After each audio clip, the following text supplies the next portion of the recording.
Extraordinaire. Comme on a eu Papa Massamba.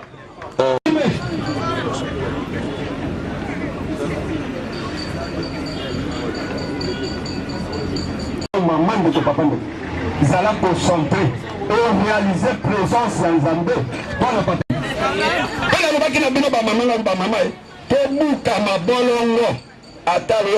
Boson, ata bisoto buka mabasan.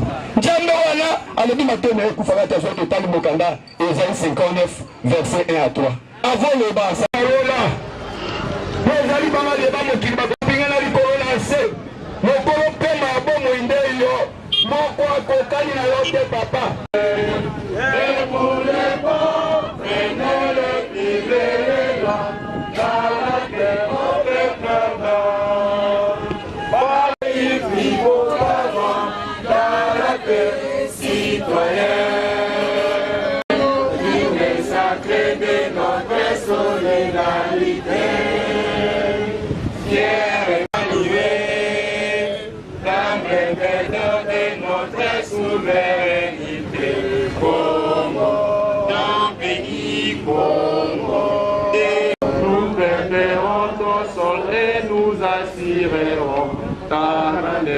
Quand il joint le soleil, quand il joint le soleil.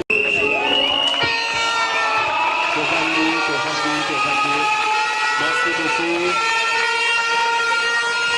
Et c'est mon point d'avis sur Banafira.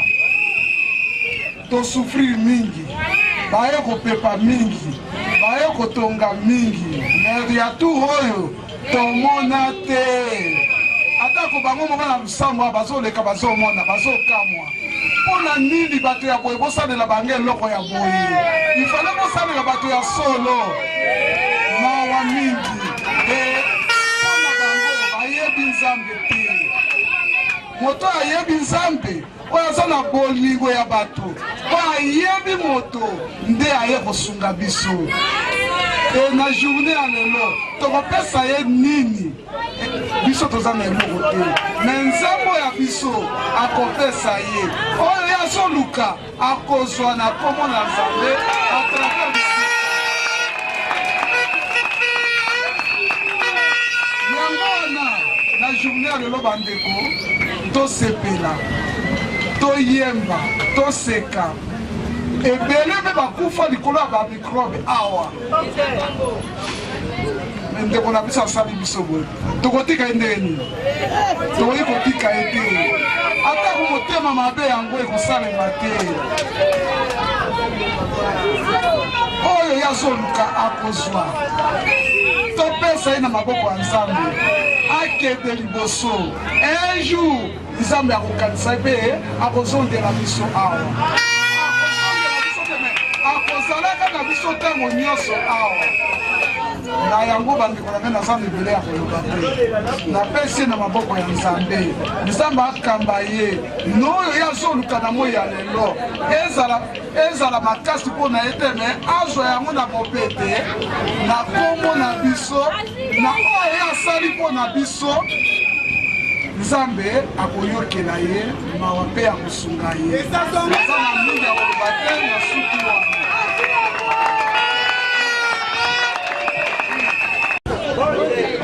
bandeko mbote na pesi nano bino bandeko nanga bassemblable nanga mbote po bandenge borépondre na invitation oyo mosala moko esalamaki mpo na bino ole bokende kotempa kowayawaya me bonimi borépondre na message moko ndeko na bino ndeko na biso arépondre asali mpo na biso na baluki mpe na ngambo ya gauche epai ya bienfaiteur wana mpo na ngai ezalaki télépathie koleka ndenge tosalaka contrôle bacentre nakutani na ye alobi na ngai jour na kosala inauguration kozanga te président papa bienfaiteur biso moko tobunda mpo na misala tokoka te bato bakufi ebele awa plus de 10 bamaladi ebele bazokufa bato mpe baleki na mbongo bazopesa mbongo loso balia loso baboye bosala boye me bapensaki te façon kodégage salite na biso bavoisin bazalaki étouffé oya kuna bato na bino ndenge nini baza bato badémarche mosusu esalamaki de façon ke babimisa bango awa na bato ya awa kaka babimisa bango baza boye te mais tala naye koyoka sango yo oza natif ya kitambo obeti bale awa osali misala na bino baye awa miso mpe emonaka nzambe apeso 1000 forbi ifuna sunga bato wana so olandi prière ya baprédécesseur na ngai balobi nzambe baza eloko opeso toka prière parce que $100 na yo pote yo liango na baninga no bato liawa donc anisi babola et pas na ngai naza tiqué naza choqué message donc nango na titulaire nanga est différent par rapport à Oyo Sali. D'abord tout ça na première phase oto yele loko osangana awa na boîte la mission musika mais to ke dependa moins de resto kota eloko yo Sali.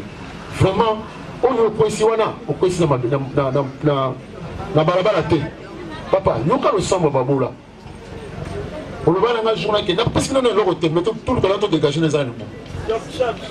Yo na moi c'est na famille na yo. Na on se balade yo. Na ba ni le loko ya awa. Donc merci. Oh muti na katia monter malanga. Ma merci ça va façon de balé. Ya mususu qui kaka boya qui m'a dit merci. Na bossa yo mais oyo ngapela okota rango. Pourtant bossa za sokona. Et swinga ko okota te na katia réseau na kemba. Donc kala kitoko nango. Vraiment papa 1000 francs na yo eza ebele eza bakopesa ebele na baluki mbala suka mpona baninga na ngai tokomena na ntango ya campagne ya bakonzi te mais nalingi asala bino différence moko entre député national na député provincial. Député provincial azali mutu azali pembeni ya population akoleka kuna alobi ndako moyi kuna kosala donc ye lokola aza mwana kitambo avec le moninga na bino ngai pe famille ezali na disons babukilo na nga bazali awa na bana nga bazali awa na kitambo bana nga na boti bazali kitambo na pona balaka na kitambo alors moi je la prudent to lia bilal ya te muto a sauté premier yega ko peso ma ya pio ça c'est biblique na lobi na bino na kotika kozonga awa teke mutu mobo ya bengi biso pote te ya pona makambo ya campagne ya député provincial au moins national et présidentiel mais provincial moninga na bino yo wana budget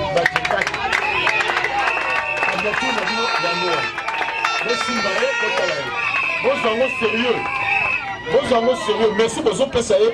Nous sommes à 1 million de dollars qui ont été dans la députation provinciale. Parce que la députation provinciale, elle approche la population. Population, bino. Population, dans la moussala, ça répond à bino. Alors, nous avons des mesures stratégiques de façon que nous entretenons qui sont au team pour le moussou. Alors, il y a un vidéo parce que nous avons entamé la deuxième étape. Nous avons fait merci Mingi. Nous avons fait papa Badjeka, nous avons fait merci Mingi.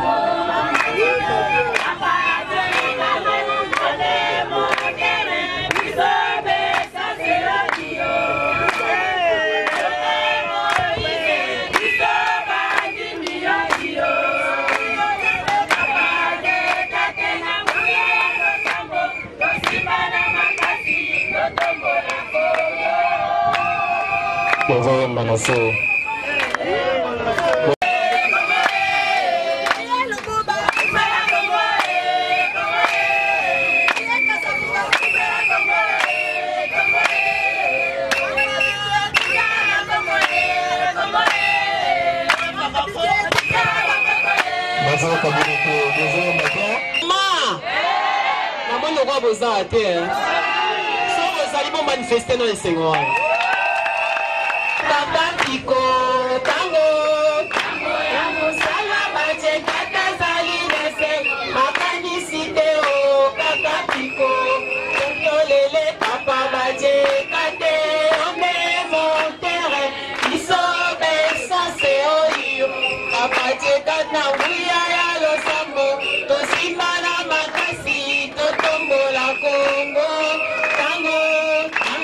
Mosala bache kata zali nese Mosala bache kata zali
Merci.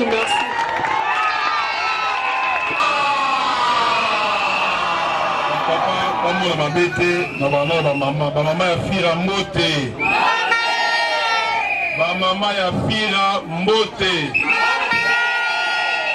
Papa ya fira mbote. Ba jeune fille ya fira mbote. Ba jeune garçon ya fira mbote.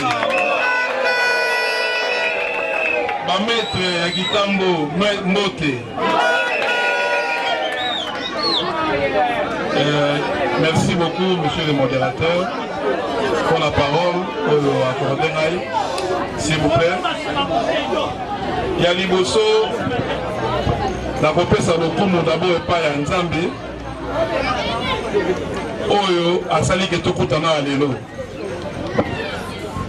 Normalement, activité de nous faire que nous avons tamoulaïté, fallait qu'il y ait un peu inauguré toké, mais ndenge pour organiser un moko nakamwe. Ndengana sengabino liboso d'abord, merci pour l'organisation et pour ndenge pour se mobiliser pour naboya tozon qui sera bino evo to sali. Et loko to sali awa et loko tu na motema. Tant on a yaki il y a 2 semaines. Je suis un président pour tout solo là parce que depuis 2015 pour le Macambo tout ça qui nango tout un présidenté mais ça fait des cas qui est belé maintenant on a décidé na un président kokota na kota qui na couloir oyo bato bazaki na simalanga bazongi mais ngala continuer et lo ka liboso bato bazalaki jour wana banani jour na yaki bana bazalaki. Voilà le président Nakendaki d'abord avant la paix c'est bien nombreux na Kamu na Kotiti na Kati Nathalie na monaki ke ngai moko mutu na koza la bongote bodalaki na pasi mingi na ona yaki na yango peut-être na ya to sona président moi sucre moi nini na monaki ta question na tina mon côté il fallait qu'il intervenir rapidement. Intervention au Sénat Kingaï et dans la Kimoko. Vous avez vu papa Luka moyen au PEPA, hein? Babenga, bloc et Yapona et PEPA. Mais nous avons un kotala, nous avons un PEPAté. Parce que dans la condition en tant que des personnes vivant avec handicap, Boyo tambola na maboko pour les autres pour na kokota kuna et ça il n'a pas ndeto lobaki to sala yango ezala koleka même oyo ngai moko na kotaka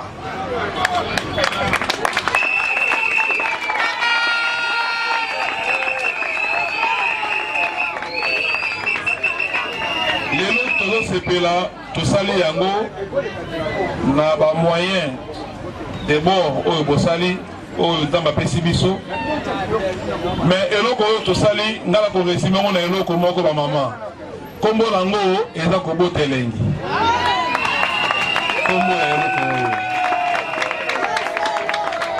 Kombo lango nini? Botelengi.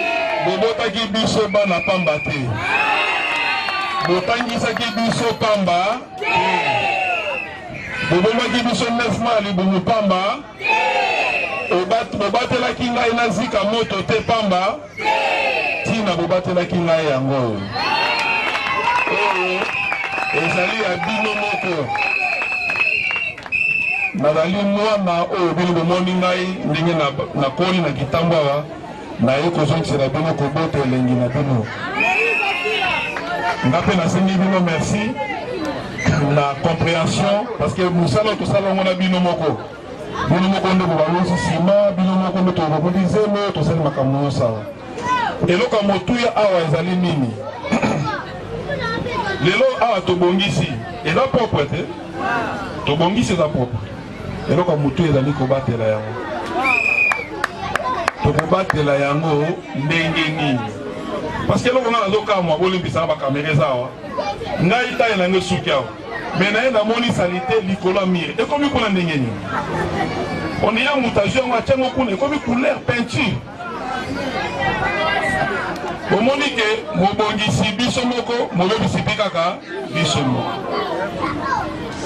to lobaki to tie comité moko to banda kolandela yango mais pona ebonga ngai moko ne président ya comité yango comité ya kosukula toilette on moko président na yango.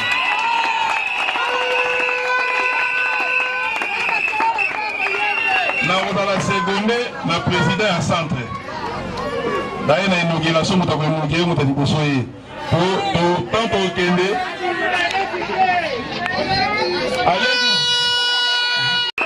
Mais il faut la discipline makasi.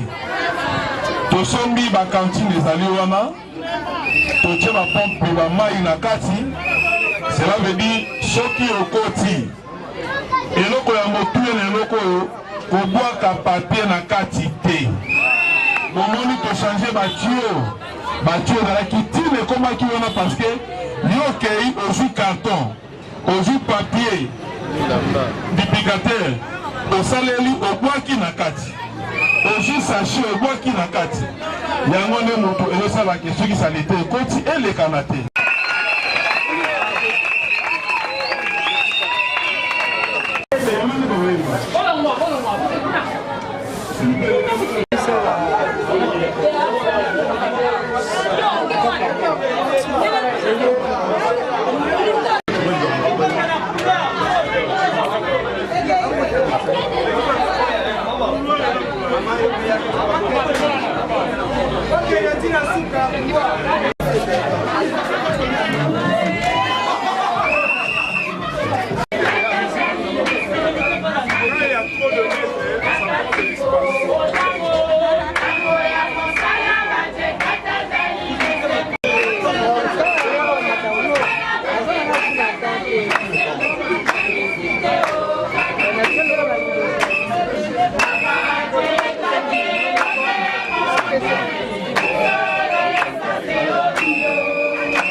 La motivation, c'était d'abord un acte d'amour, c'était d'abord l'amour. Je n'aime pas voir un semblable souffrir. Je n'aime pas voir les gens en difficulté. C'est-à-dire que tout ce qui est difficile à poser, difficile à réaliser chez l'autre, si c'est possible, si c'est facile pour moi de le faire, et je le fais sans problème aussi. La motivation, c'est d'abord l'amour que j'ai envers mon prochain, vis-à-vis de mon prochain. Voilà. Quel être là? Qu'est-ce que ces centres ou encore ces personnes vivant avec handicap peuvent encore attendre de vous en dehors de ces gestes? Je pouvais comprendre si un autre journaliste s'est posé cette question. Je n'ai pas commencé ici. Madame Rachel, c'est depuis 2015 qu'on est avec vous sur terrain. On a organisé tant d'activités. C'est vrai que j'étais très connu sur le plan de salubrité, l'hygiène populaire, l'assainissement des avenues et des grandes artères. Mais aujourd'hui, c'est fait normal que je vienne maintenant intervenir auprès de personnes vivant avec handicap.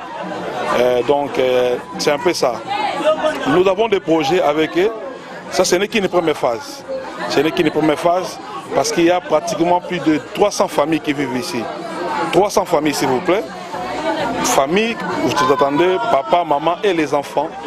Et les enfants ont aussi leurs enfants. Il y a des petits-fils qui vivent aussi ici. Ils sont répertoriés, connus. Donc on a commencé. Il y a d'autres toilettes qui sont là-bas. Si vous voyez plus de 300 familles, avec pratiquement ces 3 locaux, ça ne peut pas convenir. Même sur le plan hygiénique, sur le plan d'utilisation, c'est un problème. Donc le deuxième projet, c'est de réhabiliter les toilettes des femmes qui sont de l'autre côté là-bas, qu'on va pouvoir faire et avoir organisé des formations pour eux, avec les filles mères qu'on voit ici, les parents. Donc c'est ça notre projet, essayer de le mettre à l'horizon 2030, comme on le dit souvent. Donc c'est un peu ça. Ce sont des personnes qui ont avec handicap. Après la réhabilitation de ces toilettes, quels sont les mécanismes pris pour que l'entretien, la propriété puisse être totale? Il y a un comité qui a été mis en place et le comité est dirigé par moi-même. Je suis le président du comité d'assainissement. Je suis le président et le président du centre et le vice-président. Nous avons aussi d'autres membres qui sont dans ce comité-là. Donc moi-même, je dois veiller à ce que ce soit tenu propre. Et puis comme on a dit, à travers les formations, que nous avons tenu la structure AJPD qui œuvre dans la santé de la population en collaboration avec notre partenaire. Nous allons veiller à ce que cela soit très bien tenu. Apparemment, vos actions ne se limitent qu'aux personnes vulnérables. Non, ce n'est que vous venez ici parce qu'il y a une activité hier, vous n'étiez pas là. On a posé la question précédente ici, quels sont les projets? Nous sommes ici, nous parlons de ce que nous avons fait ici. Mais il y a tant d'autres. Kitambo a 8 quartiers. Kitambo a 8 quartiers, donc nous avons des projets à faire avec nos amis. Je suis un natif d'ici, de Kitambo. J'ai des amis, j'ai des frères. Si vous voyez ici, les maçons sont les papas. Il y a papa Batumona, il y a papa Pablo. Ce sont nos papas de Kitambo ici. Donc nous avons d'autres projets. Vous comprenez un peu, nous œuvrons dans le cadre de notre ONG qui est Debout Kitambo. Mais nous appuyons aussi les actions de l'autorité municipale qui est ici sur place. Et nous le faisons. Et je crois qu'ensemble, avec ces efforts et ce que nous faisons, les enfants de Kitambo n'auront plus d'autres difficultés. Et ensemble, nous verrons ce qu'on peut faire. Donc c'est un peu ça. Concrètement, quels sont vos projets et à quelle échéance concrètement? Le projet, c'est le bien-être des pensionnaires de cette commune. Nous avons étudié ici, nous connaissons la commune de Kitambo et nous travaillons, je suis avocat de profession, vous le savez, et à travers l'ONG, on s'est assigné des objectifs tels que ce que vous venez de voir ici, la santé de la population, nous le faisons, l'éducation, la formation de filles mères, on essaie de le faire mollo mollo avec les petits moyens. C'est à travers des cotisations que nous sommes arrivés à ces résultats. Donc nous avons d'autres projets à travers des réunions, des assemblées qu'on va commencer à tenir. C'est une continuation de ce que nous avons fait. Nous continuons avec nos salons traditionnels et ensemble, on verra ce qu'on peut faire.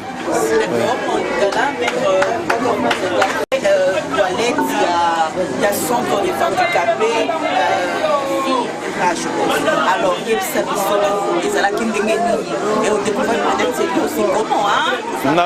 naza mona Kitambo nakoli awawa naza mona Kitambo nakoli awawa na beti bale awa na mukumi na beti basket pe na mukumi nasali sport na biso 312e bataillon nazali sportif naza maître ceinture noire nasali judo na naita na beti bale na moto na beti na is Kitambo.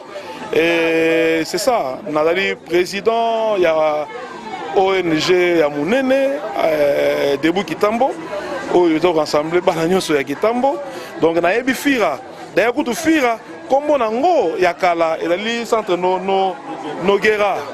Comme on a un hebane Noguera, Fira, c'est au fur et à mesure passionné Badakoya, on débattant au centre Fira. Monsieur Tokoli, tant on a une garde civile, bâtiment au Fira. Voilà. Donc, comme on a un Tokoli, on a un centre Noguera. Donc, il y a un biango. C'est vrai, Batouba Kendaka, mais ndenge to tambolaka, to yaka to mona ke ba conditions ezalaki ba conditions moko inhumaines. Mais to salapé, to comment ba mikanda na président. To comment ba mikanda ekota pa ba konzi. Une fois baya ba debu ba pepa ba sala makambu. Mais pas na biso ezalaki fallaki ko déboucher, ko sala yango ekoma boye ekoma na ba conditions. Mais yango to mona ke ba konzi ya commune ya likolo bazosala eloko mokote nde biso bana Kitambo to se prendre en charge. Donc eloko to sala ba papa ba boti biso batangisi biso to komelo batu eza to za biso moko oleto lelaka biso moko nde to zuma kama na biso en charge. Donc auto sala yango eza ko bote elengi ba papa se pela parce que eza ko bote elengi ko bote elengi ke motuna suka ezali entretien na yango de tobaki na français entretien na yango ke kozala ndenge comité to tie comité ezali comité est dirigé par Ngamoko. C'est Moussa na mokonzi pour na peuple ya kosukola wese. Ngamoko président ya comité wana. Ngai moko président ya comité. Mais d'abord na sali, c'est que tu continuer pe ko sala. Donc dans Moussa lo to ko sala, to continuer ko sala. Ko sala eleki e ko bongiseleki ko sala na passe wana to yebi. Mais dans Moussa na biso qu'est-ce que vous voulez? Papa et puis dans ma casse, on a vraiment merci pour nous envoyer. Mais tout niveau une activité dans la cave. Ah ok merci. Comment on a bon engagé, bon engagé Jérôme. Papa, moi na bino ko ba jega ta ko motele bosu ya ndenge nini ko mona wesi akitoko ko etamsu ba ko na gonda lembezate mais bino bosana ngo esengo na yo ezali ni na ko mona musala malamu mama esengo na sana ngo eza esengo moko na koki ko lobango na ko esengo moko penda o na yokate polikamba boye na mosala oyo na mona na no salema awate ezambala liboso to mona yango ba promesse kaka ba ko pepa kaka mais motaye ko sala biso bijou yango na yango na sepeli mingi to batela yango to sala entretien nango na ndenge ya kitoko po eumela na biso.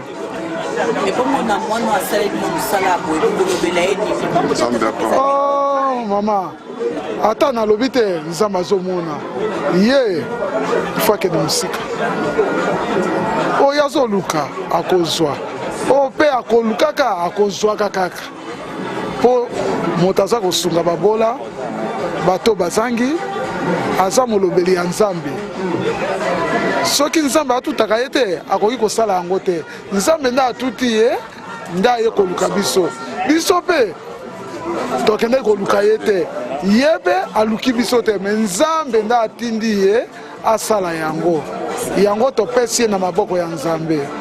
Merci beaucoup de la toilette, donc de mettre le propos de c'est pour nous donner votre impression. Merci beaucoup pour la question, maman journaliste. Je ne sais pas comment vous dire d'abord. Vous avez vécu. Donc quelle joie que nous avons aujourd'hui. Puisqu'on a tant souffert. Il y a des émeutes. Et parmi nous ici, des malades. Fièvre typhoïde et tout qu'on sort. Mais c'est papa est venu d'abord nous consoler. Papa est venu d'abord nous. Donc on était submergés. Il est venu d'abord nous racheter pour qu'on trouve la paisibilité dans notre famille. Alors maman et surtout aussi, Maître Kokon Badjika vient d'offrir ces cadeaux.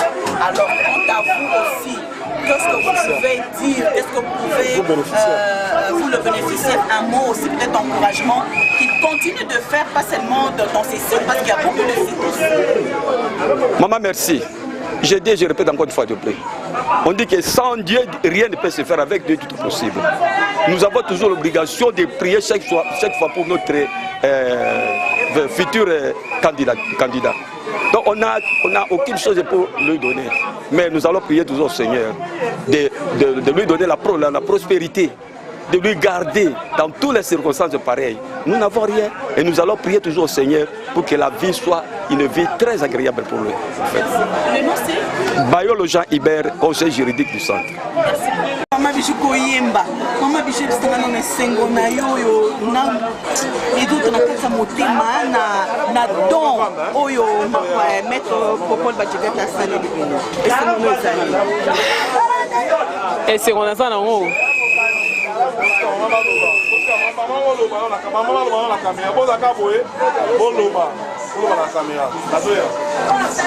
Merci pour de Pessingaï, parole à Roloba. Donc, na évité c'est on a ça, on a mon bon monara. Na Toki, donc on dirait pas ça, Moussala Oyemba qui t'es zate. Donc Moussala oh papa a sali vraiment en tout cas, de tomber lié penza. Donc émotion za makasi za mapambola ye apambola ye ya mingi na libota na ye na mwasi na ye na bandeko na ye na baninga o basala na nzinga nzinga na bino moko susu ba bendi bilili boyo ko benda biso bilili za mapambola bino poto ndima kite musala oyo ekoki kokoma boye.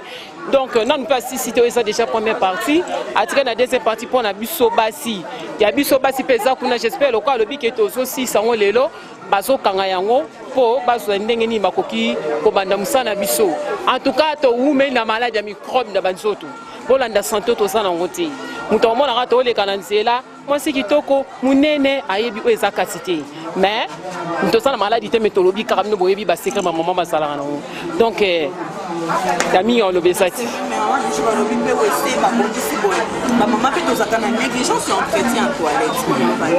Merci maman nangai nous lobi bon oui vous avez raison le babon biso ba maman penda to sala na négligence. Les problèmes ezali ba maman o baza pempe na nga ba yoka ngai moko na nous personnes avec handicap na zoloba na relaxation exemplaire na basi na biso. Pour mibali na biso pe baba la basi mususu basi